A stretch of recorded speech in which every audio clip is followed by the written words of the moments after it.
Um homem completamente insatisfeito com a sua vida e revoltadíssimo com Deus recebe temporariamente os poderes divinos para fazer melhor. Essa é a premissa de um dos grandes clássicos da comédia da década dos anos 2000, intitulado de O Todo-Poderoso. Filme que fez muita gente rir, muita gente pensar e muita gente se emocionar. Mas afinal, esse filme zomba de Deus? Ele é uma blasfêmia? Para você que não me conhece, meu nome é Gustavo e esse aqui é o Fé Geek, o canal que mescla cristianismo e cultura pop de um jeito que você nunca viu. Te convido a ficar nesse vídeo até o final, solta a vinheta, editor, e vamos nessa.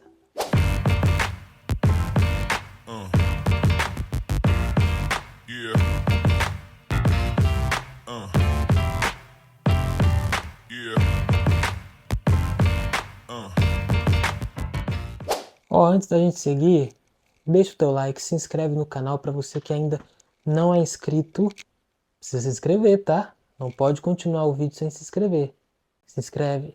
Pois é, galera, O Todo-Poderoso é o filme lá de 2003, protagonizado pelo Jim Carrey, protagonizado também pelo Morgan Freeman, que traz aí o Tom Shadyac na direção. Tom Shadyac é um grande parceiro do Jim Carrey, inclusive, tá? Já dirigiu várias comédias com ele, como os próprios Ace Ventura e O Mentiroso, que também acabaram sendo, né, dois grandes clássicos aí da comédia. A premissa de O Todo-Poderoso, ela era usada naqueles tempos, mas para alguns ainda é usada e no sentido ruim da coisa, tá? Muitas pessoas acusam o filme O Todo-Poderoso, aquele filme mesmo que tem o Jim Carrey fazendo uma xícara de café se abrir como se fosse o Mar Vermelho, ele puxando a lua como se fosse puxando a pipa, né? Recolhendo a pipa com o carretel. As pessoas acusam esse filme de ser uma blasfêmia. Será que é?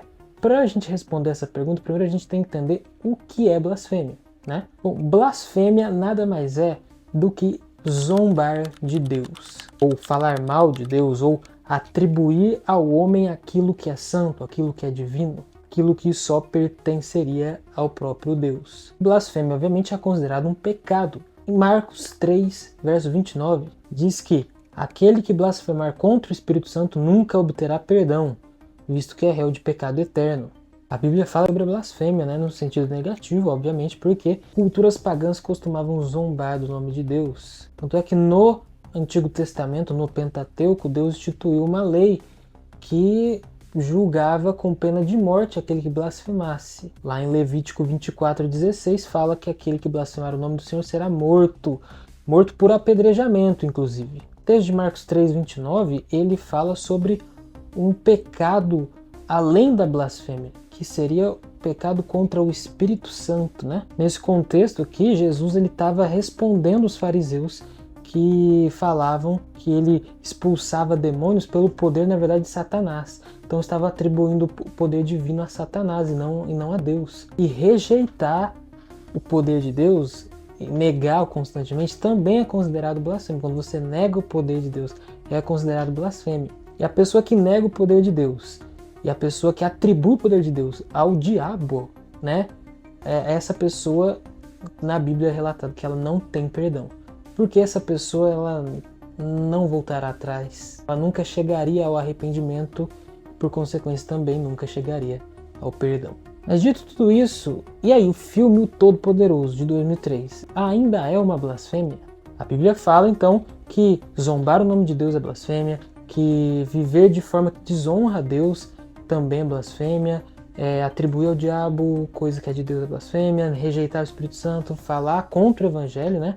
O difamar o nome de Cristo é blasfêmia. Todo-Poderoso, ele tá aqui. Vamos verificar isso daqui, tá? No filme, como a gente falou, a gente vê, na verdade, uma sátira, né? Um homem comum tentando ser Deus e percebendo no final do filme que ele não consegue ser Deus. Ele aprende que ser todo-poderoso não é apenas realizar milagres ou satisfazer suas próprias vontades, cuidar dos seus gostos e tudo mais. Mas, na verdade, era amar, era guiar pessoas, era cuidar delas. Os poderes divinos no personagem do Jim Carrey, eles na verdade o transformam em uma pessoa com outros olhares muito positivos a respeito do mundo, com olhares de compaixão, com olhares verdadeiros para entender de fato o que era Deus, porque a sua visão sobre Deus era totalmente deturpada. Então aqui nesse filme a gente pode olhar de dois ângulos, tá? E aqui no Fé Geek você está acostumado, você que já segue. Aqui a gente sempre pega o que é de bom e filtra e aplica para nossa vida, certo? Não é que eu ignoro as coisas ruins, eu falo sempre quando tem contraindicações. Mas o que eu aplico é o que tem de bom. Por isso que eu falo que tem de bom e não o que tem de ruim. É que você passa pano aí para uns filmes aí que não tem, né? Eu falo o que tem de bom. Se você quer o que há de ruim no filme, aqui não é o canal para você, entendeu? Porque veja, nós temos o fato de que o filme, sim, ele vai brincar com a ideia de alguém assumir o lugar de Deus. Ele vai brincar com a ideia de alguém assumir o lugar do Altíssimo, e isso pode ser visto sim como uma irreverência.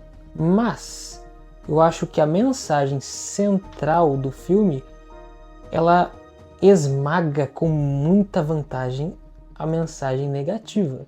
E, vamos falar bem a verdade, ela só é vista e incomodada por quem é amargurado, né, gente? Vamos falar sério. Pra mim, e acho que tá claro, né? A mensagem central do filme é mostrar como o ser humano é limitado e que ele não pode ocupar o lugar de Deus, porque somente Deus sabe o que é melhor para nós. A Bíblia diz lá em Isaías, capítulo 55, versos de 8 a 9, bem assim: porque os meus pensamentos não são vossos pensamentos, nem os vossos caminhos os meus caminhos, diz o Senhor.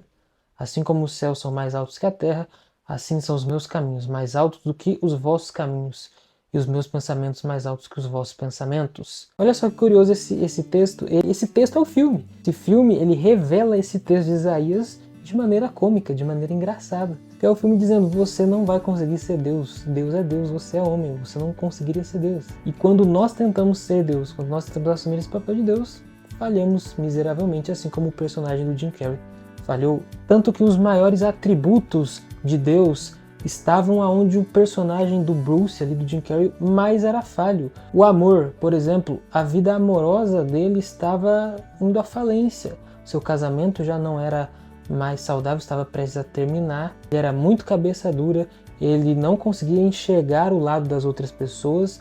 E se tem uma coisa que Deus é empático, é pensar nas pessoas o tempo todo. E aí quando o Bruce ele adquire os poderes de Deus, ele quer usar esses poderes para quê? Para benefício próprio, porque para ele os outros que se danem, né? Então ele tenta usar ele para fama, para obter mais sucesso, dinheiro. Só que isso que ele realmente consegue até não traz felicidade. Isso lembra a passagem lá de 1 Coríntios 13, que Paulo vai falar que sem amor nada vale, nada tem valor. O verdadeiro poder está em amar e servir ao próximo. Esse filme vai falar também sobre a questão do livre-arbítrio, que Deus não força ninguém a servi-lo, Deus ele nos deu o livre-arbítrio para escolhermos servi-lo por vontade própria. E aí ele tenta forçar ali a personagem da Jennifer Aniston, que é a sua esposa, a voltar a amar ele, né, e tal. Ele vê que ele não consegue fazer isso, ele pode até colocar situações ali, mas ele não consegue manipular ela a amar. Esse sentimento pertence a ela, e ela escolhe amá-lo ou não. Mas uma revelação do caráter de Deus, que quer que nós o amamos por escolha própria. Nós vemos aqui um homem que quer ser Deus, mas não consegue assumir as responsabilidades de Deus. Um homem que acaba entendendo que não é sobre satisfazer suas vontades, é sobre cuidar de vidas. Bruce não consegue lidar com as orações das pessoas e acaba falando sim para todo mundo, porque ele não consegue lidar com a profundidade do que é a prece, não é verdade? O clamor das pessoas a um Deus criador. E no final do filme, o Bruce vai perceber que milagre mesmo de verdade é uma pessoa ser transformada, mudar de atitude. E ele se torna um testemunho vivo disso. O homem não consegue carregar o peso da soberania divina, mas ele pode sim desfrutar do amor de um Deus soberano. Mas enfim, respondendo à pergunta, o filme é blasfêmia? Veja você como quiser. Tire o que você quiser, seja de negativo ou de positivo desse filme. Ele pode ser reverente sim em alguns pontos, eu concordo. Nem tudo eu acho que eu colocaria no filme. Mas no fundo, esse filme só relembra o quanto Deus é soberano, o quanto o ser humano é limitado, que o amor e o cuidado estão acima de poder e que a nossa vida só faz sentido quando confiamos nos planos de Deus. Ele pode não ser um filme para formar doutrina, para ensinamentos teológicos, mas ele é um excelente ponto de partida para refletirmos sobre o caráter divino e também sobre a nossa própria fé. É isso, pessoal. Me diz aí, quando você viu esse filme, você achou que era uma blasfêmia ou você conseguiu tirar mais pontos positivos do que negativos? Me diz aí qual que é a sua opinião sobre isso. Recomenda outros conteúdos aí nos comentários. Quero que você participe aí também do vídeo, beleza? Não deixa de seguir a gente lá no Instagram, no TikTok, nas redes sociais e também de se inscrever no canal caso não seja inscrito. Compartilhe esse vídeo para alguém que assistiu o filme, para alguém que critica o filme, que não gosta. Vê aí o que ele acha desse vídeo. O importante é que você torne Jesus conhecido através desse canal, beleza? Deixando o like e fortalecendo sempre. Deus abençoe a todos. E é isso, pessoal. Até o próximo vídeo. Valeu!